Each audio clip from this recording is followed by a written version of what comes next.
January 14th, 1973. A 19-year-old boy walks out of his house in Dallas.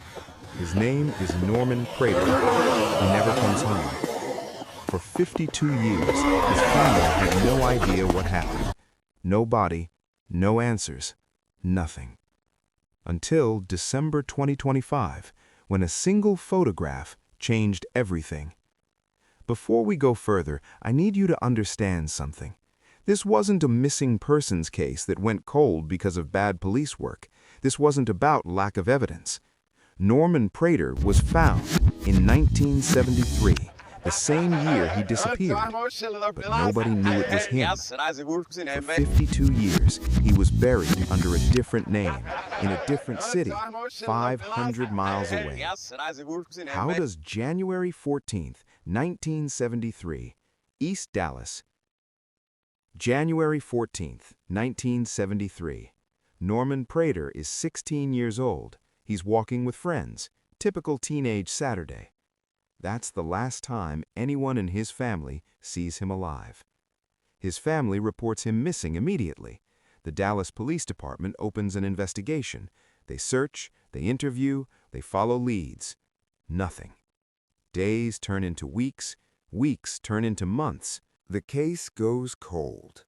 But here's what makes this different from most missing persons cases. Norman's brother never stopped looking, never gave up. For 52 years, he held on to hope that one day, somehow, he'd know what happened. And in December 2025, the Dallas Police Department called him. They said they had news. They said they'd found Norman.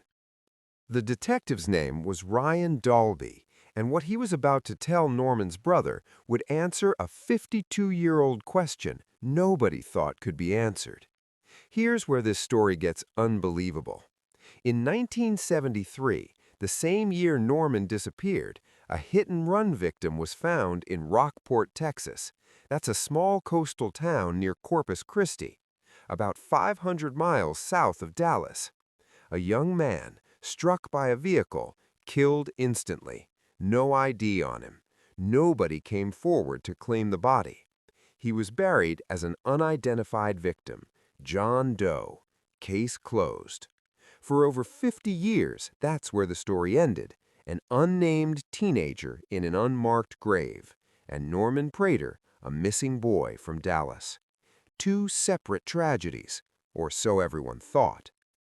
Fast forward to 2025. Detective Ryan Dalby is working cold cases for Dallas PD. He's looking through old missing persons files. Norman Prater's case catches his attention. It's the department's oldest unsolved missing persons case. Then, something incredible happens. A newly discovered photograph surfaces.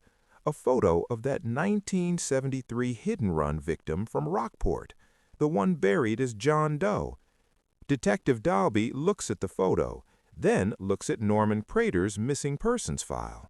The age matches, the timeline matches, the physical description close enough. But photos from 1973?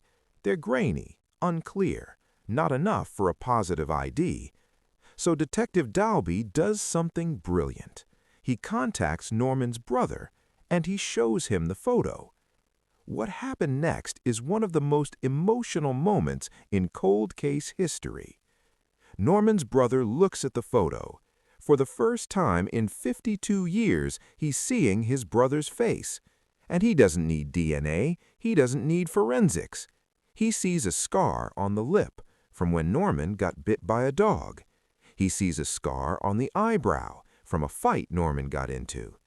And he tells Detective Dalby, "That's my brother. That scar right there on the lip, that's where he got bit by a dog. That scar on the eyebrow, that is where he got into a fight. That is my brother." 52 years of wondering, answered by two scars. So now we know what happened to Norman Prater. He died in 1973 in Rockport, Texas, hit by a car never identified. But that creates a whole new set of questions. How did a 19-year-old boy from East Dallas end up 500 miles away in South Texas? Norman didn't have a car. He didn't have money for a bus ticket. There's no record of him buying a train ticket. Detective Dalby has a theory: hitchhiking. In the early 1970s, hitchhiking was common. Teenagers did it all the time. It was dangerous, but it was how people got around if they didn't have money or transportation. Norman could have hitchhiked south. Maybe he was running away. Maybe he was trying to get to the coast. Maybe he just wanted an adventure. We'll never know. What we do know is that on some road in Rockport, Texas, Norman Prater was struck by a vehicle. The driver didn't stop. It was a hit-and run. And here's the most tragic part. The driver was never found. Not in 1973, not now. There's no DNA evidence, no fingerprints.